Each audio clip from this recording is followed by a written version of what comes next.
Next up, U.S. Defense Secretary Pete Hegseth has dismissed China and Russia as non-factors in Washington's decision-making when it comes to the war against Iran. Russia and China have long-standing diplomatic and trade ties with Iran, while Russia has close military links to the country. Both Moscow and Beijing have criticized the U.S.-Israeli war to topple the Iranian government and destroy its military. Listen in. What is your message to Iran's allies, namely Russia and China, who have called for an immediate end to hostilities?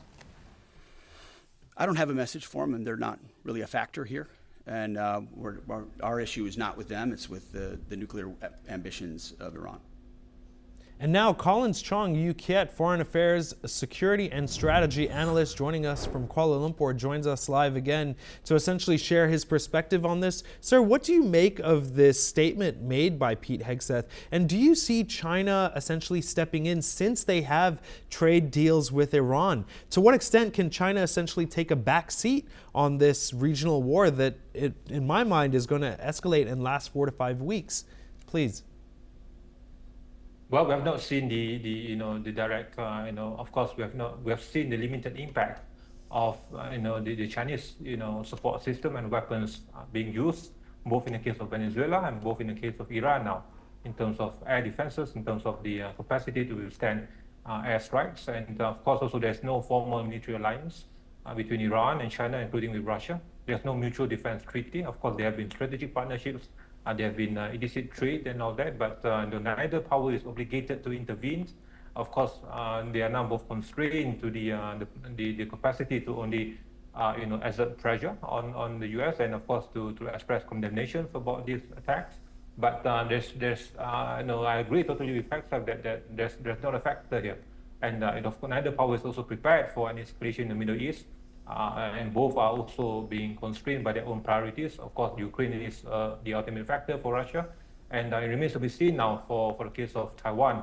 Of course, it might be tempted to test the waters with possible moves on Taiwan now that the U.S. is again being distracted by another theater in West Asia and in the Middle East, apart from of course Ukraine, and that remains to be seen. But and of course China is focusing on ensuring that Taiwan deterrence still remains the ultimate red line. And of course, also in terms of the ability to project power, both powers are also constrained in this regard. Russia lacks major naval forces in the region and the capacity to execute them, and China has limited operational capability beyond the immediate waters, as compared to the dominance of the U.S. In this part of the world. And of course, and this effectively also we have seen how the move by President Trump, in Iran now, also has checkmated the ultimate future resilience and the fallback option of China, especially by using Taiwan as yet another proxy in terms of also elevating its energy security, and this has also set back years or even decades of future oil or energy security for China and for Russia, of course, in terms of weapons, and of course to ensure that this link is decimated, and of course to ensure that the power gap still remains on the hands of Washington. So I don't see any future calling or future factors that will involve the direct intervention of both Moscow and Beijing, at least for the next couple of weeks or decade or months, and that there's simply no underlying benefit for both powers to be involved, and which will further undermine their own readiness, and which will be used as a pretext by the U.S. also to frame this as yet another uncalled for act by both powers. Now, in the short term, oil transport essentially or supply will be diminished, and in the long term, I would like to ask you, being that you're in Kuala Lumpur, do you have any intel rather on how Malaysia is going to cope with instances like this? Does Malaysia have renewable energy sources to essentially cope in the future, please? Yes, of course, we have seen how this will have this profound impact. Of course, not only on the country of Malaysia, but of course to the Southeast Asian region and to other parts of the world who have been also very much in reliance on the trade routes and of course being the supply chain resilience. as well as, of course, the need to have stable supplies and the need also to preserve energy security.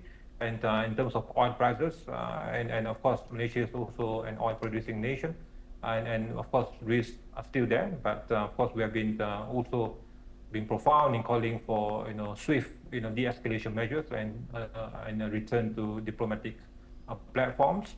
And of course, this impact is still being calculated in terms of initial impact and of course long-term impact in terms of also oil prices and the need to preserve the integrity and sanctity of the international order and the international law, which this region has been at the forefront in protecting this call for the normative preservation of this international law. But moving forward, as what we have seen before, arms races are still prevalent, and the spiraling security dilemma in this region, in particular, of course, the fear also of neighboring powers, especially China, and there's still this profound integrated systemic needs for the U.S. Support system, the U.S. security umbrella, to most of the nations in Southeast Asia who have been yearning for this security support from the U.S.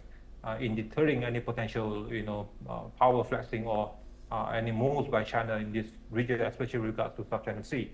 And also that still remains as part of the priorities for the region, although this region is also dependent economically with China.